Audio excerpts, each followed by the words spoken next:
Oh my god, I am so excited to film this video. I actually can't contain myself. I am so excited. I'm so excited. Hi everyone, welcome to my channel. I hope you're all doing well. Today we are going to be doing something that for me is really exciting because Lost is one of my, no, who am I kidding? Lost is my #1 favorite TV show of all time. Now I feel like in other videos I've said this is one of my favorite TV shows, this is one of my favorite TV shows, but genuinely Lost is, apart from Spice Girls and Britney and stuff when I was a lot younger, Lost was the first thing that I was ever really obsessed with, like every single week, like could not be interrupted, had to watch it, would be online. I was such a nerd, like reading theories, watching videos, making videos. I was just obsessed. I was on forums. I was never on a forum for anything else in my life other than when I was obsessed with Lost. It's definitely the show that I've watched the most, and I've watched it with so many people in my life as well. I've introduced friends and loved ones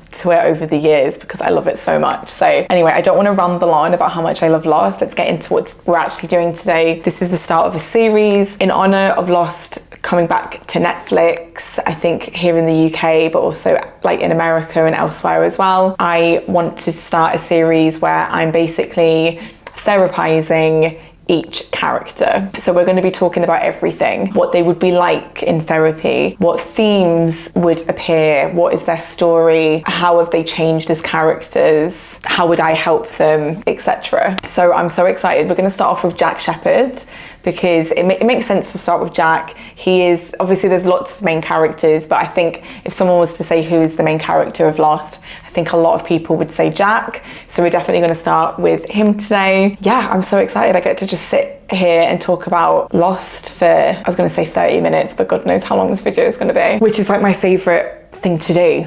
And I get to talk about it in a therapeutic way, which is like my second favorite thing to do. So, but please like this video, please subscribe to my channel, especially if you want to see the rest of this series with the other Lost characters. Please follow me on Instagram as well. All the links are down below. Timestamps as well if there's a particular part that you're interested in. And yeah, let's get into it. Okay, so to start off with, how do I think Jack would present in therapy? Now, obviously, we see Jack throughout his whole life through flashbacks, through his time on the island, flash forwards as well when he comes back to the island. So we know a lot about Jack at this point. What I'm talking about is maybe like season 1 Jack. That's who I'm describing when I'm talking about how he would present in therapy. So he's had all the flashbacks at this point, and it's kind of season 1 Jack of him on the island. I think Jack would be not as resistant as other people would be to therapy. Kate, I'm looking at you, but obviously we'll save that for when we get to Kate's video. Sawyer, I'm also looking at you. He wouldn't open up quickly.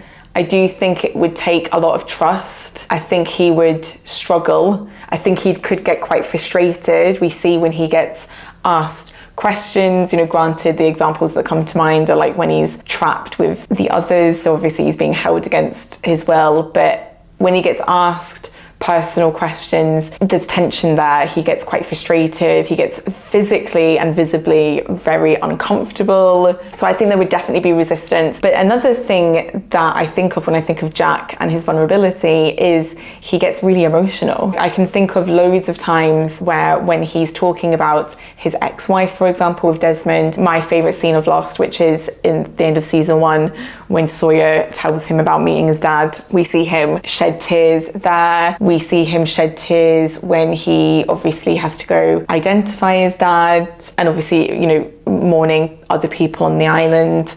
He's actually quite an emotional person, and I don't mean that as in like he's overly emotional, like, because obviously grief is, you know, you'd expect emotion, but when he talks about things that have happened to him in his life, in his episodes, his flashback episodes on the island, when he's being asked certain questions and stuff, we see him with tears in his eyes. Like a big example that comes to mind is when he says to Desmond asks what happened to the girl he was trying to save, and he's like, I married her, and he cries. And for me, Jack is somebody, if I think of from a client perspective, it's all bubbling. It's all bubbling on the surface, but he never has the opportunity to let it out because he has to be together all the time. As a doctor in his past life and as the leader on the island, there's something about this need to be in control, really together, really composed, really calm, because people look to him. And he does, in a lot of ways, have to stay calm.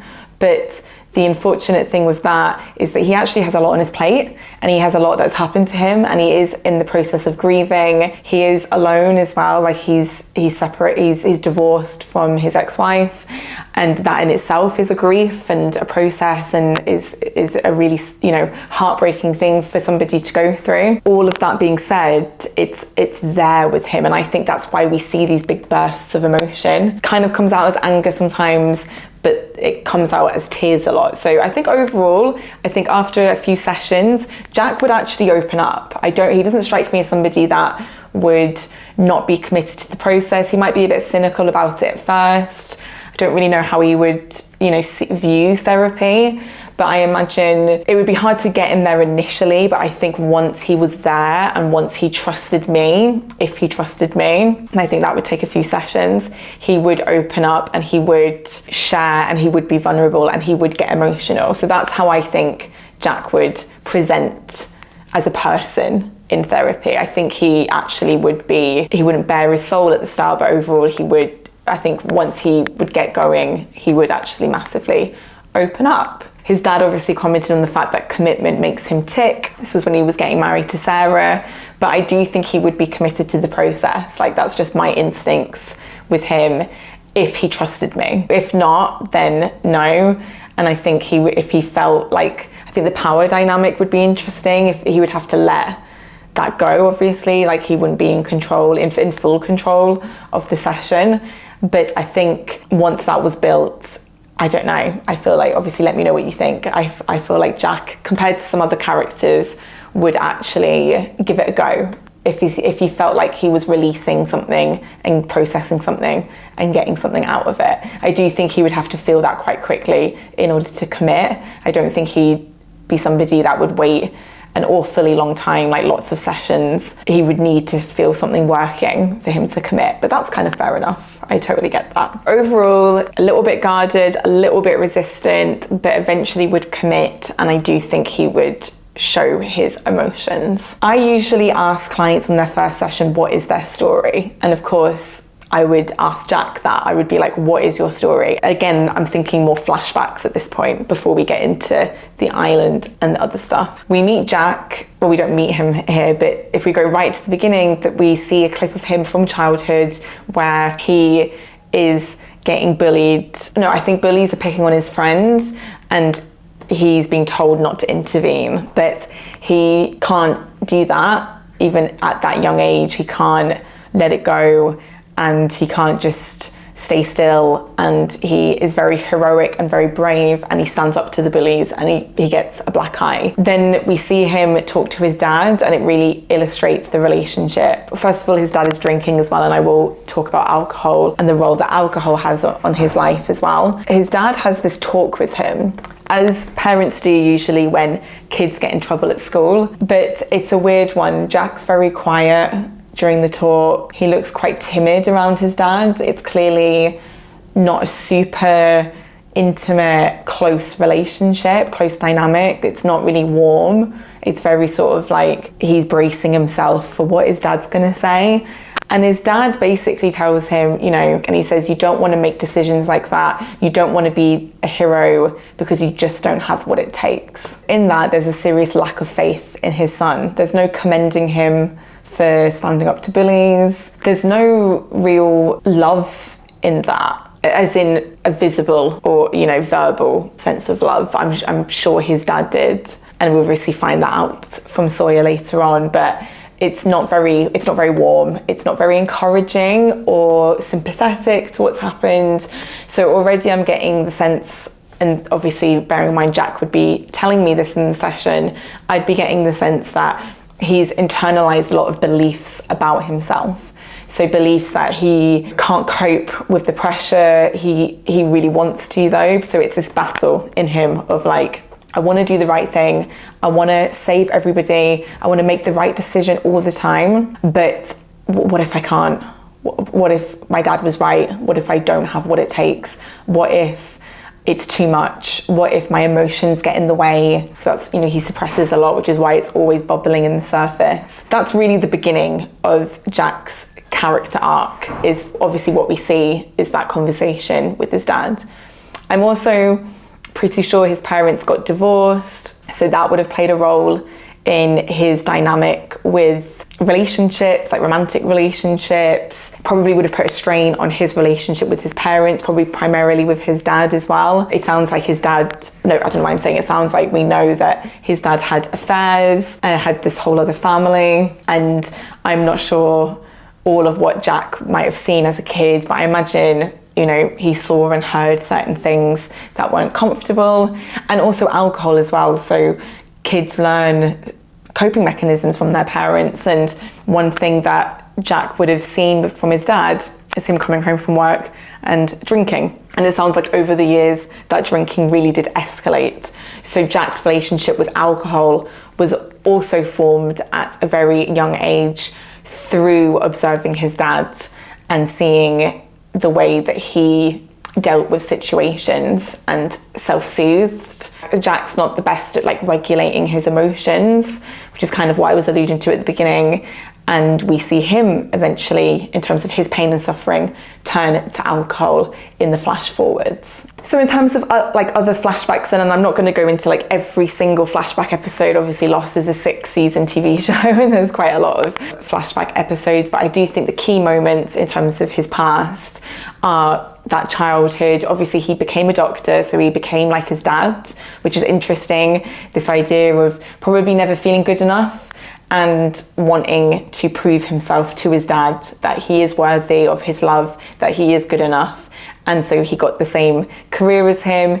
Turns out he's very good. His dad's still very critical. They work together, which is always a tricky dynamic, and his dad is still quite hard on him, critical, puts a lot of pressure on him. It's a tricky one when you've got colleagues observing you two together as well, so it's kind of what do you keep behind closed doors? What kind of conversations can you have in front of other people? And we see these dynamics play out. Another thing that happens is Jack saves somebody. He saves Sarah, and it is a miracle, which is interesting because of Jack's relationship with Faith. In essence, it depends how you look at it. Her case was so extreme that it didn't look like anything could be done.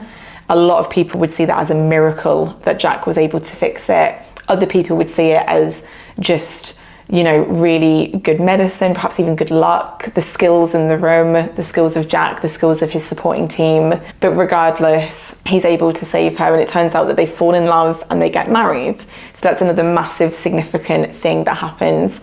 But as Sarah tragically says in the episode where they break up, you will always need something to fix. So what happens in that relationship is he repeats the behaviours of his dad, in that he's never home. Because I imagine this is what contributed to his dad's divorce with his mum. He's never home, works all the time. It's never enough for him. It's never... it must be so hard being in that profession where there's always somebody to save, there's always a surgery that needs to be performed. So when is it enough? Where do you draw that line? Okay, my shift is finished, I'm gonna go home. I'm not gonna spend loads of time with the families or get really attached to the families like we see him get very attached in this episode. He's not able to do what his father said to him as a kid, which is wash his hands and go home and have a drink, and the day's ended. Not that, I question Christian's ability to do that himself, considering his drinking does escalate, but Jack definitely struggles with that. So his marriage is kind of falling apart and he doesn't even really notice. And they have this really sad conversation where she talks about having a baby, and it's the middle of the night, he's woken her up coming home from a shift, and he doesn't really they don't seem close. He doesn't really have a reaction to her being I had a pregnancy test. Don't worry, I'm not pregnant. And he's just nodding, and it's cold. It's a cold dynamic.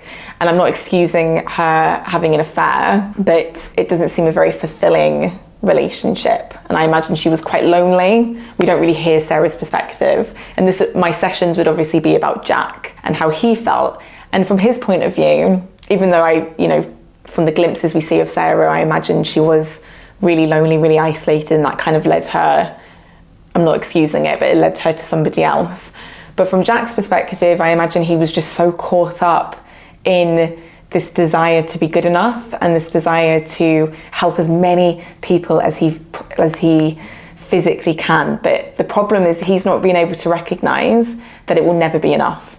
It's never going to be satisfying. He's never going to have that feeling of like, I think I've smashed this. Like, I performed a miracle. I saved this person. That person gets to walk again. There'll always be somebody else on the table. So that feeling that he's craving won't ever happen. And because he hasn't recognized that, he's trapped. He's kind of trapped at the hospital and trapped in the stuff that he's getting caught up in and neglecting his relationship, which might not have been the healthiest relationship to begin with, considering she was a patient. Did they just get caught up in the miracle that happened there?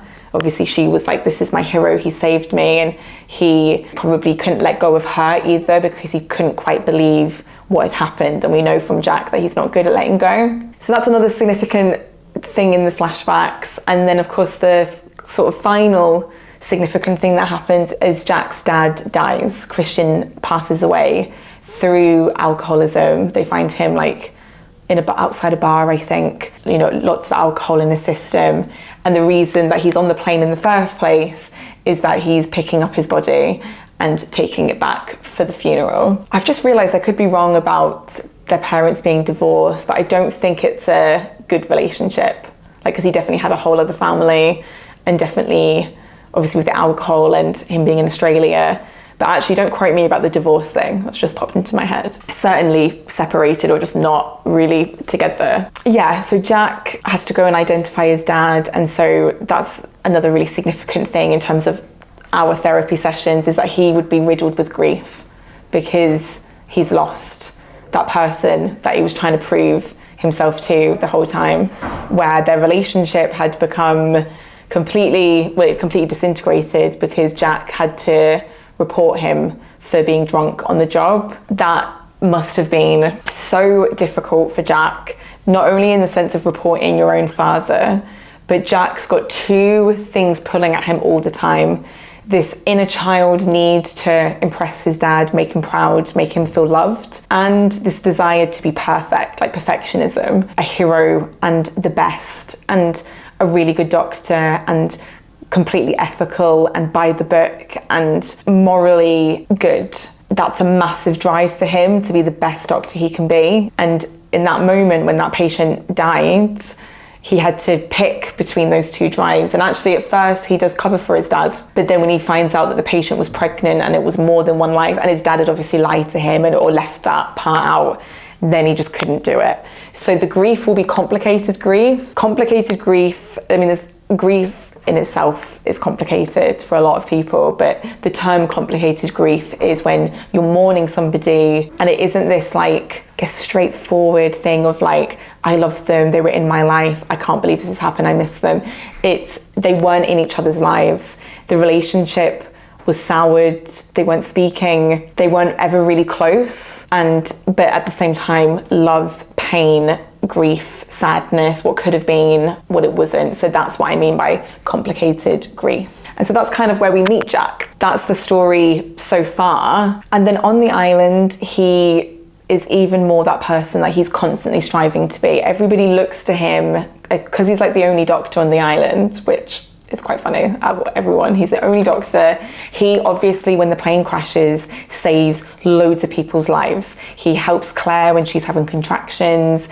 He brings people back to life, like Rose.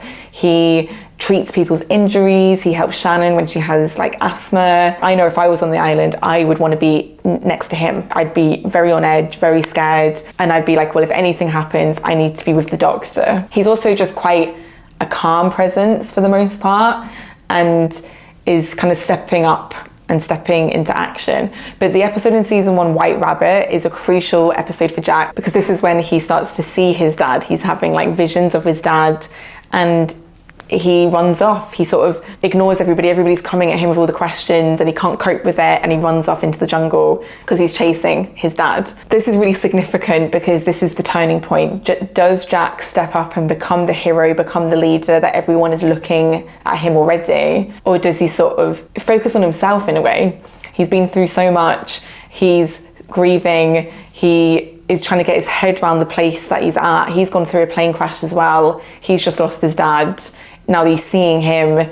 And it's a massive turning point. And Locke, he has a chat with Locke, who's like, well, they already look to you like this anyway. Tries to tell him about the place being different and stuff. And you can kind of see in Jack's eyes that before he was a really anti-Locke, because obviously they have a man of science, man of faith clash pretty much the entire show. But actually in this episode, he's listening to him. They're very different, but he's listening, and I think that's because he's seeing Christian and he feels like he's losing it. There's something where he's definitely looking for comfort, but he decides then to go back after he processes some of his grief. He has that moment where he opens the coffin and he doesn't see his dad there, and he gets out something shifts. He releases something. Not everything, but again, that's the beauty of therapy, is like sometimes you only need to release a little bit for there to be a change, and he's able to make that commitment then, unlike what his dad said as a child, and be the person to make the decisions and bring everyone together. So he accepts a very challenging role. And Jack gets criticised a lot, both by viewers and people on the island, but it's a really tough role. It's to be the person that has to make the tough decisions on behalf of a group of people that have different opinions. Like a good example in season 1 is like whether or not to stay on the beach or move to the caves. The caves is near water, but the beach, you're more likely to get rescued. He's the one making decisions like that. Not everyone has to follow him, obviously, but he's making the choices and leading people and reassuring them as well. And you see his kind of bedside manner improve on the island. He builds relationships with people. They genuinely care about him and he cares about them. The episode of Charlie comes to mind where they actually bond before he then helps him, in terms of his heroin addiction. There's loads of examples where he shows his care. He becomes less sort of robotic. And I think that's because he, rather than having his dad's voice in his head of commitment makes you tick, you don't have what it takes, you can't do this. In that White Rabbit episode, he lets some of that go, and then he's able, it's always a battle, but then he's able to actually commit to being the leader, to being the hero. Something that he still struggles with though is the letting go, the grip that he has to have on certain situations. I think a really good example is when Boone dies. He tries everything. He's pouring his own blood into Boone. He's going to cut off his leg. And it's actually Boone in the end that, it makes me feel a bit emotional actually. this show, man, honestly, you're going to see me well up or choke up in this series a lot. Boone is the one that even has to tell him to stop, reassures Jack to be like, you've done everything you can. Essentially, I'm already dead. Spoiler alert for anyone that, I'm assuming if you're watching this, you've seen the show. But we see him not being able to let go. And I think it doesn't help that sometimes it works. Look what happens with Charlie. When he finds Charlie hanging from the tree, he cannot let it go. He cannot give up. But then he ends up saving his life. So in Jack's defense, sometimes not being able to let go works. And I think that's always tricky. And I see this in therapy all the time. When somebody finds something like a personality trait, a behavior, even an addiction, a coping mechanism, a relationship, anything like that in their life that doesn't always serve them and creates problems for them, but sometimes does serve them. And this is the thing with Jack and his inability to let go. I can think of loads of times it doesn't serve him, like getting off the island is a good example. But times that it does serve him, like when he does successfully save people's lives. So I feel for Jack in that regard, because it's well, how am I supposed to know when to let go? How am I supposed to know? The bad example in terms of letting go is the getting off the island, because he's so tunnel vision with it, to the point where that's the reason why not everyone even gets off, which when you think about it, that's not a success. He is only able to get the Oceanic 6 off the island, and it's a whole mess. The boat blows up, They leave so many people behind. And when you really think about it, that is a complete failure. Then they lie about their story. Yes, to protect people, I totally get that. He was so like, we have to do this, we have to do this. That when it all starts to go wrong, people are dying, Locke's trying to tell him not to. That season 3 finale is obviously, there's so much that happens and all the signs are there that he shouldn't leave, really, but he has to. And I don't blame him completely. Like, I'm not like, oh, what an idiot. Of course, the whole point is that they want to go home, but at what cost? And I think that's the part that where Jack loses people, is that sometimes he has tunnel vision about things no matter what the cost is, without listening to others, no reasoning, no hearing other people, just complete tunnel vision of his emotions and his inability to be flexible and to let go and take a breath and maybe realize that he is just being driven by his own stuff, his own issues, rather than the big picture, because he does convince himself sometimes that it's for everybody, but of course it's often just because of himself. So another big part of his story is the hatch. That's a significant moment for Jack because of the whole man of science, man of faith, and the fact that Locke pushes him to be the one that has to push the button, because it can't just be him carrying his shoulders. Obviously, I'll talk about Locke in the video about Locke. This is interesting because we see Jack go on a journey through his faith. And by the way, faith doesn't have to be like religious. It can be just faith in something bigger or faith in others. Jack doesn't have a lot of faith in other people as well. He carries the world on his shoulders. It all has to be on him. He has to be in control. Whereas faith, sometimes you have to put your faith in other people and trust them, and he doesn't. And that's why Locke pushes him to push the button, because he's like, I cannot do this on my own. And as the leader of this group, you need to do it, so that if you do it, then it's kind of decided that we're all going to do it. That's kind of a significant turning point as well, because he does it with a hell of a lot of resistance, but he does do it. That's one stepping stone in his journey. It takes a while, but that's where we see a significant, he almost then becomes more man of science, because which we see a lot in therapy, when you take a step, especially when you're getting pushed to by someone else, in the right direction of where you kind of need to be, which is more flexible, more faith in others, letting go, his resistance ramps up. And I think actually season 1 Jack is more, I don't know, there's more, as I mentioned, he doesn't hate Locke as much as he does then later on. He's more willing, I think, a little bit. Season 2, after the hatch situation, he then digs his heels into the man of science stuff a bit more, because of the pressure of having to do what he did. And I think he actually ramps up this kind of tunnel vision of what he believes in and science, and there's actually nothing significant about the island and there's nothing special about it, and this is all crazy. And yeah, I think he digs his heels into that more as time goes on because of that. So he gets everyone off the island, and then, so I've spoken about the flashbacks, I've spoken about his time on the island and some key moments there. Obviously, I'm going to get into his relationships with certain people as well. Then what's his story? What would he be sharing with me if he was a client sort of later on? What's his story off the island in the flash forward? So this is where the therapy would get really interesting, because Jack is a wreck after leaving.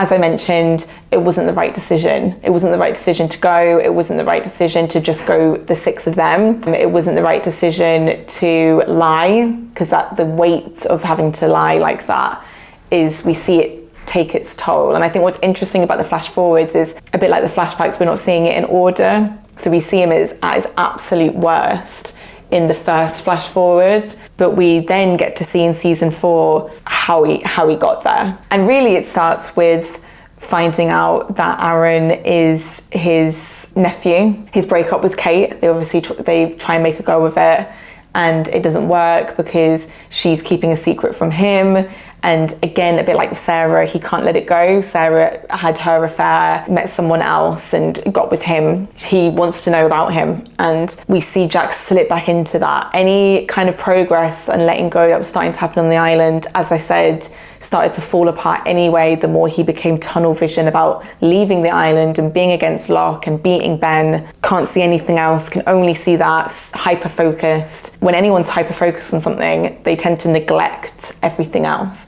And he becomes, I'm not saying Kate is innocent in this at all, but he slips back into those habits then of like, no, I need to know, I need to know, I need to know. And their relationship ends, which is obviously really sad. Then the guilt of leaving Claire behind, the guilt of leaving everyone behind starts to really eat away, having to continuously lie. Locke pays him a visit as well, and that obviously doesn't go well. And we see him starting to look a bit disheveled, starting to be a bit slurry. He's becoming his dad in the way of like to cope. He's turned to alcohol. And then in the first ever flash forward, which is at the end of season 3, we see him at his absolute worst. So he's not looking after himself. He doesn't seem to be working because he's clearly incapable of working, and he's suicidal. We see him standing on the bridge, but then of course it's Jack, so he sees a car crash. He technically caused that car crash because the woman was distracted seeing him, and he saves her, right? Because old habits die hard. It's not a bad thing, but he just can't help himself. Again, he's even neglecting his own needs in that moment in a way. Obviously, it's really good that he didn't, end his life, but it just really speaks to who Jack is, that he's so easily pulled back into that need to fix people, his like oath to saving lives. There's definitely worse things to be committed to, but again, it just goes back to like the cost. It's really tragic. He's clearly got some sort of like pill addiction, alcohol addiction, and we find out, and he also seems really lonely. We find out that he is actually desperate to go back, and this is one of my favourite scenes of Lost, and I can feel myself getting choked up again. But obviously we see him meet Kate, and Matthew Fox's acting is insane.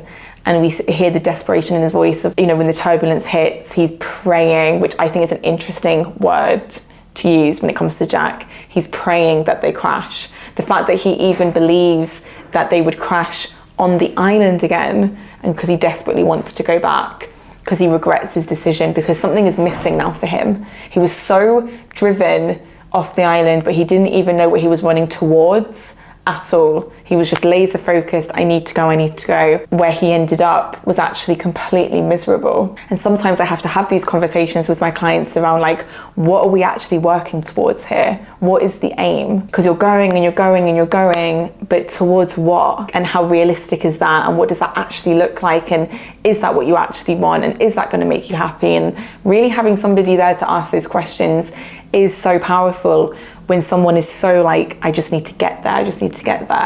And then they get there and it all falls apart, or there was nothing really there in the first place to go back to. It's completely tragic.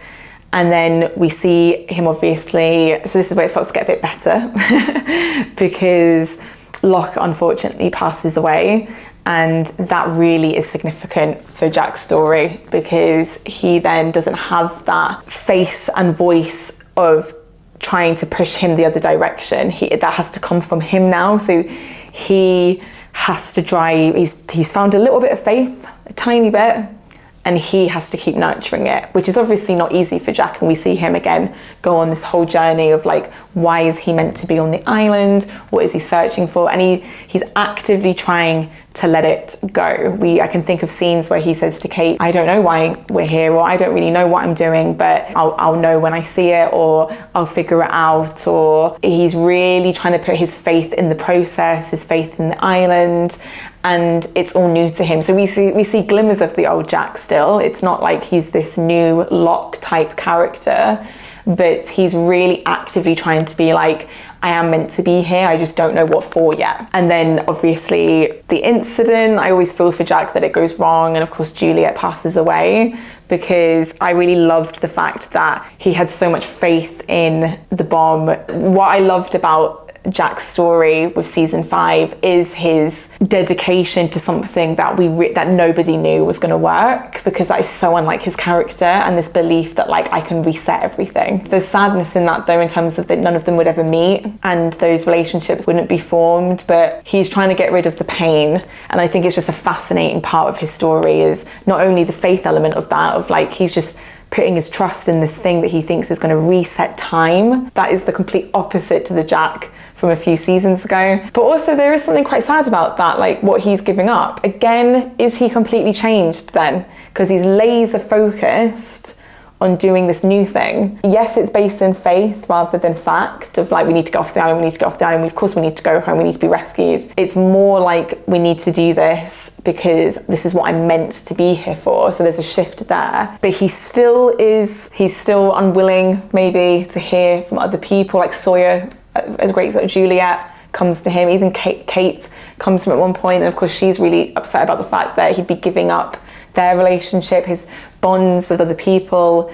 And it's sad that Jack doesn't really recognise the cost of that. I think that's what's quite tragic to me watching it, is that, I don't know, I almost get low self-esteem from him from that season. He doesn't really see what he's done on the island as mattering, and who he's met and the connections he's built at this point as mattering. Then in season 6, we basically see that change. In season 6, that faith really starts to ramp up, especially near the end. Of course, it gets shaky at the beginning because he feels like he was wrong with obviously what he did, what the whole of season 5 was leading up to. So that kind of resets him a bit around like, I was wrong. You know, his faith is completely shattered, which we see Locke go through as well. It's very normal to have your faith like tested like that. So he has to go through that. But then near the end of the season, we see him even say like, I've been trying to fix everything and maybe nothing needs fixing. Maybe he doesn't say it like this, but maybe I just need to go along with it. Whatever is happening is happening. And I just need to accept that and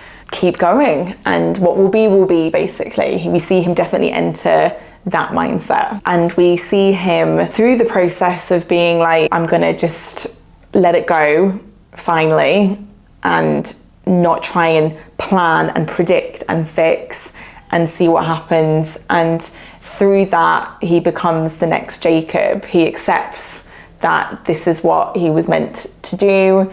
And then in the final episode, not gonna cry, such a nerd, he sacrifices himself as the next Jacob. He really sees that this is what he was supposed to be, and he passes away. He dies at the end. It's a very fitting death in that he was never meant to be Jacob for that long, and he knows that. And I think that's what makes me emotional, is this acceptance of like, I'm not here to fix everything, I'm here to do this. And actually Hurley, putting his faith in Hurley and taking that leap of faith actually in what he's being told that he needs to do in terms of the light and all of that requires faith, and being like, you know, now I'm going to pass it on to Hurley, I need to do this, and just going with it, just going with trusting himself, trusting Hurley, trusting what's meant to happen, and seeing them fly over. Oh my God, I am such a freak. It's been a long day as well, guys.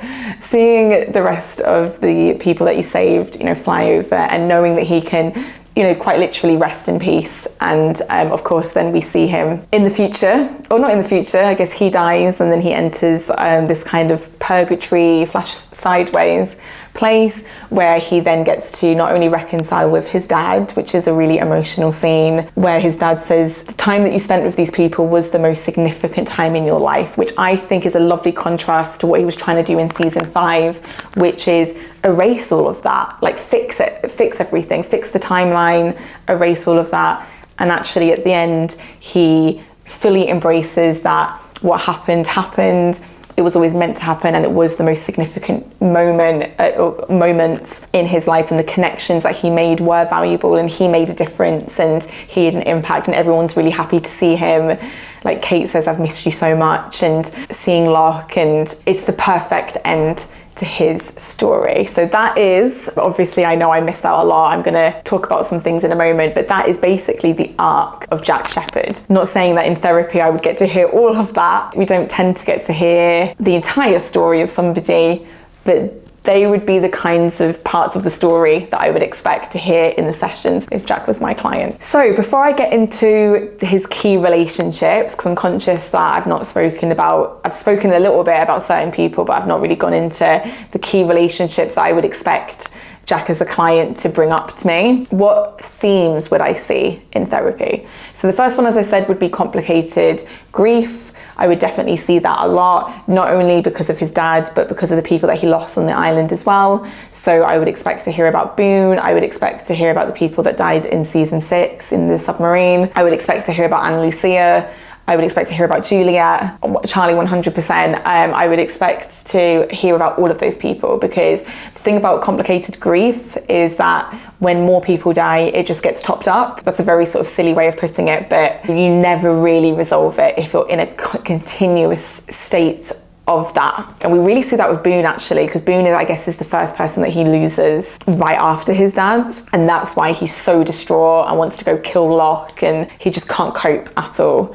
But it does get topped up throughout that, and I think one of the reasons why he's in such a bad way in the flash forwards is because of this build-up of loss, and of course leaving everyone behind, not knowing if they're dead or alive, is the kind of final straw around his complicated grief. So obviously as well, I would expect the theme of like not letting go, perfectionism, the stuff that we have kind of already spoken about today, need for everything to be correct and to go well and to be in control, and to not let go if something is going wrong or something that is beyond his control, or other people are doing something different to what he expects, or he lets somebody down and he can't let go of that fact that he's let somebody down, or somebody is annoyed at him or upset with him. Like, Jack is not good at letting go of people in his life when they're letting go of him, like with Sarah, but also the relationships on the island as well. The perfectionism is around just genuinely wanting to be a good person. To be fair, it's rooted in a good place, I believe, but it's manifesting largely in part because of his dad and how he was raised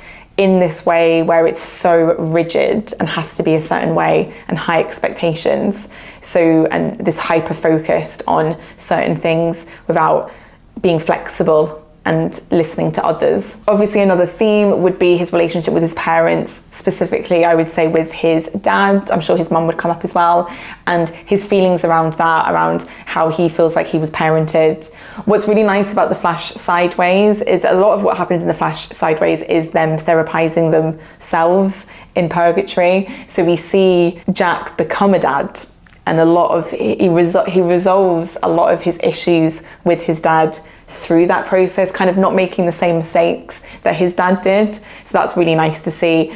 Obviously, if that wasn't the case in therapy, he'd be talking about his feelings towards his dad and how he felt like he was parented, and perhaps being overly criticized, and why he wanted to become a doctor, and what is motivating that, and trying to prove himself, and the guilt that he feels for reporting him, and just all of the complicated layers to that relationship, and the fact that he misses him and loves him, and but also doesn't like him and is angry at him, and all of those unresolved feelings would have to be explored as well. And I think alcohol would come up in the sessions as well. I think he would need some help in that area. We'd obviously look at coping mechanisms, because he, as I said, has learned to cope through that self-soothing of substances, because that's what he's witnessed a lot. You know, we see that trickling in, and of course, again, in the flash forwards, at his absolute worst, he is, I would say, like an alcoholic. He's got, you know, addiction to other substances as well.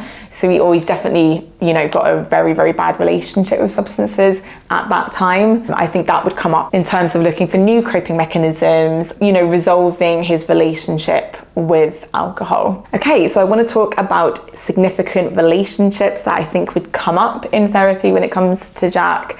Now, obviously, I don't think I need to say much more about his dad. That would probably be the biggest one that I think he would talk about in the sessions, or that we would together naturally talk about. So I think I've covered everything there. He would be a big part of our sessions. Also, his love interests over the season. So definitely Kate, how Kate makes him feel, the kind of need to fix Kate in a way. Kate is very vulnerable in her own way, is always kind of running away. And I think Jack's attracted to that in a lot of ways because it's something that he can't quite put his finger on. He can't fix her in a way. Not that you should be able to fix a person, but she is who she is. And there's an attraction there and there's definitely a care there. But there's also this pull that is a little bit toxic in that she doesn't behave in the way that he would like. So he kind of likes that on one hand, but obviously doesn't like that. So there's like part of him that likes that and is drawn to that, because it's part of his desire to fix people and help people. But he also obviously doesn't like that because it means that, you know, it's quite hot and cold, it's quite frustrating. He's part of like a love triangle or love square, whatever. So definitely his relationship with Kate would come up, and of course when they get together and break up in the flash forwards, that was quite devastating for him, I believe. So definitely talking about that as well. Definitely talking about Anna Lucia, who Anna Lucia brings out. I mentioned before that Jack in season 2 becomes the most man of science version of Jack we probably see, and he becomes very militant about certain things. He disconnects from Kate as well, and he sort of disconnects from everybody really. Through that becomes more connected to Anna Lucia, who brings out that side in him. They bond over this need to just get stuff done and to be quite black and white, quite rigid about things, not wasting time, fighting back, starting an army together. So they bond over that, but of course she passes away as well, and so that's an extra layer of complicated grief in that regard. And then Juliet is another love interest as well. So Juliet and Jack probably have the most in common. They're both in the medical field. They're both trapped on the island that they don't want to be. Juliet is also desperate to get off. She looks like his ex-wife, which is intentional apparently in terms of manipulating Jack. So they have this dynamic as well, where there's kind of an attraction and care, but the bond really more than anything between Jack and Juliet is the desperation to get off the island. Beyond that, have much in common. So in terms of therapy, I think it would be mainly talking about that, the fact that he found somebody that, you know, really validated his need to get off. They were kind of on the same page there. Would also validate and understand being in the medical profession. And Juliet goes through a very similar thing of like trying to fix people in terms of maternity issues and pregnancy and not being able to. She doesn't become as hyper-focused as Jack does, but it really significantly affects her. So I totally understand their connection, and there's loads that they have in common. I don't think they have much there outside of that though. In terms of like chemistry and actual romance, but there's definitely a care for each other. There's definitely like a friendship there. Again, she passes away, so more grief around that, and guilt with Juliet as well, because it is as a result of his drive to reset the timeline. Lots of guilt on top of guilt with that one as well. I forgot to mention in terms of love interest, obviously, that Sarah would, absolutely come up as well. That history, a lot of processing we actually do see happen in the show. And I think he does let go of the Sarah thing in season 3 when he asks Juliet, is she happy? And that is a really significant moment for Jack, because rather than I need to know who she's with, I need to know how they met, I need to know, all that control, I need to be in the driving seat, I need to have all the information and not be able to let go until he has it. He is able to let go, which is amazing, and that is a step in the right direction, and just wants to know, is she okay? Is she happy?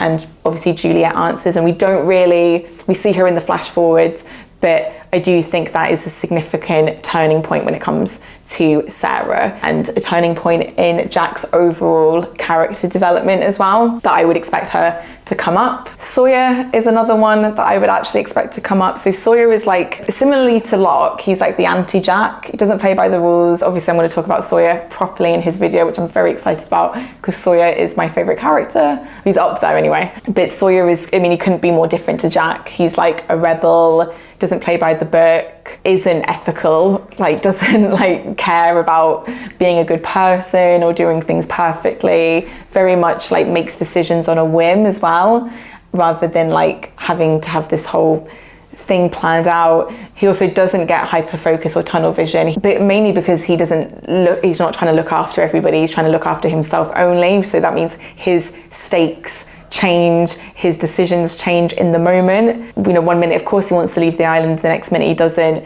He meets himself where he's at. Jack doesn't do that. Jack has no real sense of what he needs or wants. They obviously clash as well because they both like the same girl. But the friendship with Sawyer is an interesting one. I think Sawyer still plays a key role, I think, in Jack's development. As I mentioned, my favourite scene of Lost ever is the moment where Sawyer really helps Jack with his grief. That is so significant. And it's at the end of season 1 when Sawyer tells Jack that he, met his dad and that his dad actually felt remorse over what happened, completely took responsibility for what happened, said that he loves him, that he misses him, that he wishes to make it right. And I mean, what more could you want to hear when you're suffering with complicated grief? What Sawyer is able to give to Jack in one of the most selfless things that he does in the whole show. It's amazing because, and this is why we see Jack cry and he does let something go. And I think he does, they still clash, but there's that connection there with Sawyer then. When someone's suffering with complicated grief, all they want is a bit of closure. Grief in general, I keep saying complicated grief in general, we often want some form of closure, some form of answer, but especially if you haven't spoken to somebody and it is complicated and you don't know how they felt about you. You really don't know how they felt about you. That's incredibly painful, especially to lose a parent and not know how they felt about you.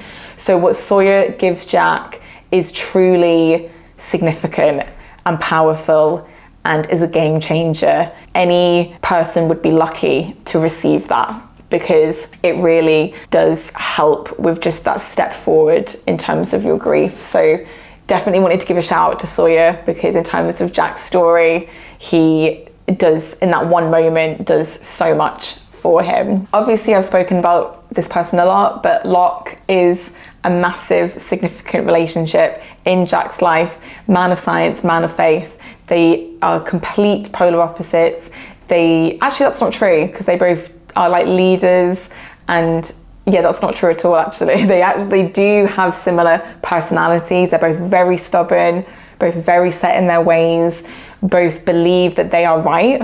So for the people around them, it must be exhausting, because they're like, look, we just want to follow somebody that knows what they're doing, but you two are constantly butting heads. It's a really tricky dynamic, but I think where Locke becomes the most significant to Jack is actually when they leave the island, because life falls apart and he starts to believe him. But the really tragic thing is that Locke dies, and she's getting shaky again. That in a way needed to happen to be the final thing that pushes them to all come back. But for Jack specifically, that really is a game changer in terms of his guilt and the fact that he has to make it work this time. And of course he receives the letter on the plane saying like, I wish you had believed me. And you can see it in his face that he's carrying the weight of the world on his shoulders in that moment, around like the guilt, but also like regret and shame and maybe a sense of like, well, I'm doing it now, like I'm trying to do it now. He's going back to the island for Jack is a massive leap of faith. Eloise says that to him. It's not about it making sense, it's about taking a leap of faith. And of course Jack actually does that, which is massive for him.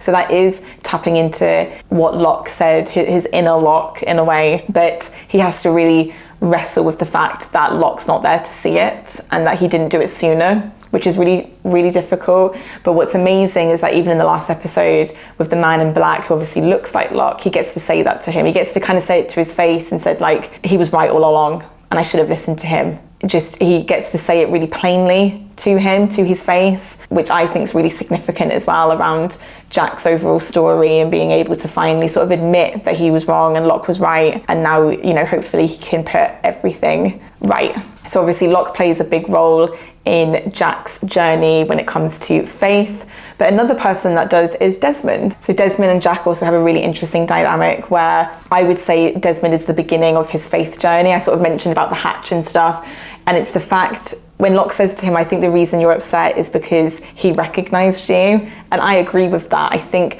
for Jack, there's something about of like, what are the chances of us going into this hatch, and you of all people who I've met before, who I had a really significant conversation with about my ex-wife and obviously life in general, are here right now on this island at the same time that I am.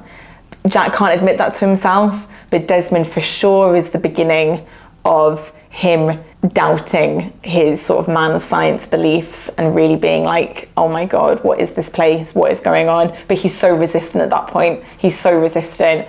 But him and Desmond have a really interesting dynamic because of that, because of what Desmond represents to him. I would say Desmond, obviously Locke's a massive part of it. I would say Desmond is the beginning of Jack's journey when it comes to faith. And I would say Hurley, who's the final person I want to talk about in terms of Jack's significant relationships. Obviously he has significant relationships with Charlie and other characters on the show. I don't want to minimize that at all, but I just want to end by talking about Hurley, because as I said, him putting his faith in someone who, I mean, Hurley again is so different to Jack. He goes with the flow. He's not rigid at all. He's not a leader really. He does in the episode in season 2 where he's like, I'm going to do this my way. I'm going to give out the food my way.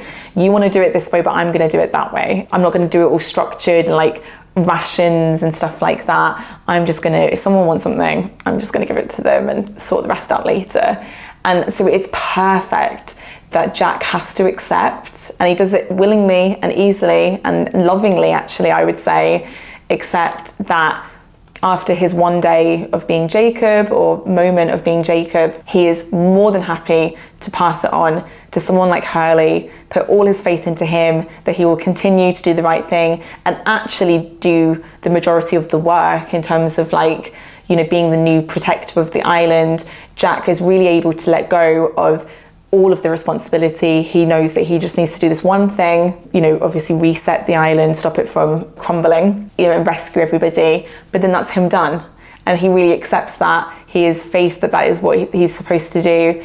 And Hurley is so symbolic in that he is able to be like, of all people really, he's able to be like, and I'm just giving it to you. And he does it with love as well, which I think is really significant. He's not, look, Hurley, you just have to do it. He does it with like encouragement, again, the opposite of his dad. He really encourages Hurley. He really shows his support, shows his trust, shows his faith, which helps Hurley come to terms with what he's about to do. It's so beautiful and so significant and really speaks to how Jack changes so much in the end. So how would I have helped Jack then in the session? So what kind of things would I focus on? Obviously there's so much there. I'm just going to narrow it down to a few things.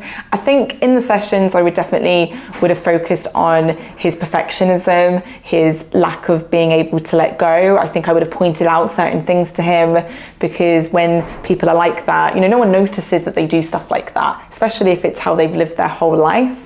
So definitely in a very gentle way, help him with navigating like what would happen if you didn't do that, what would happen if you let go of that and actually didn't know what that person was doing, or kind of handed the reins to someone else. What's the worst case scenario there, and helping him process that.